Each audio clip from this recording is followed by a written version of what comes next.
The iPhone X is billed as a future-focused device with a lot of cutting-edge tech available at a premium.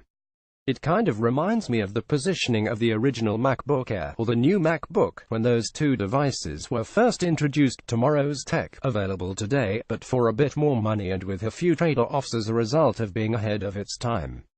And the iPhone X does have trade-offs. Losing Touch ID is a blow, since it's one of Apple's strongest innovations in terms of convenience features for a mobile device, and one that has become essentially industry standard across smartphone manufacturers. There's also the price at $999 to start. This is the most expensive iPhone Apple has ever sold, and with upgraded memory options it's easily more expensive than the cheapest Mac notebook in the lineup. Apple's putting new meaning into the term premium when it comes to the smartphone category, even considering some recent high-priced device releases from competitors including Samsung. These caveats might suggest that the true flagship of the moment is actually the iPhone 8 and 8 Plus, which offer improved capabilities and hardware designs but keep the price point the same as the 7 and 7S that preceded it. For a lot of users, that's all that's needed. Better specs where it counts, and some great-looking photography features like the new portrait lighting mode on the iPhone 8 Plus, which complements the existing portrait mode features.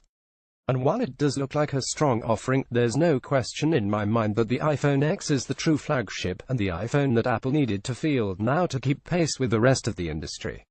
The Android device field has never been stronger, and some aspects of its current leading trends meant that the X was inevitable. Using devices like the Samsung Galaxy Note 8, LG V30 and Essential Phone have revealed one core truth about the current smartphone field: display is king. The difference between using a smartphone with significant bezels and using one without is astounding, and builds over time. In the same way that it was hard to go back to smaller device once Apple relented and finally released an iPhone with a display larger than 4 inches, it's very hard to go back to a bezel-heavy piece of hardware once you're used to one without.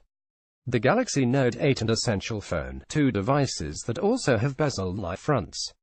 Similarly, dual optical image stabilization on the rear camera is going to be something that, once you have it, you won't want to give up. On the Galaxy Note 8, it makes the huge difference when using the tele-lens, and I'm willing to bet it'll be similarly beneficial with the iPhone X, if not more so.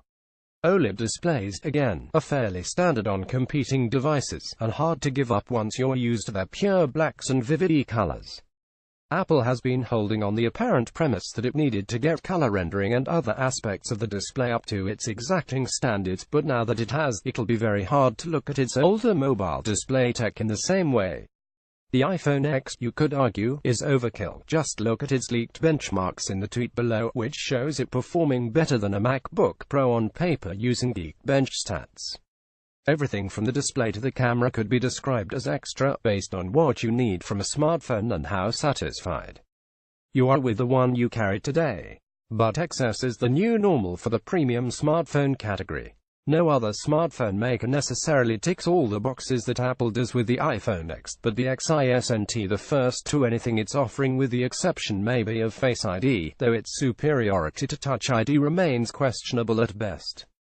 Apple is once again doing the work of combining the best of existing tech in a way that makes the most sense. But doing so isn't a forward-looking leap. It's watching the throne in a market with some renewed vigor and excitement thanks to upstarts like Essential. The iPhone X is the device users are going to want, and it's going to set the new standard for the iPhone going forward, regardless of what Apple does for the rest of the line. Some, like Matt, might argue that it's not offering enough to usher in the future now, but really the future is already upon us, and iPhone X is in just the right place.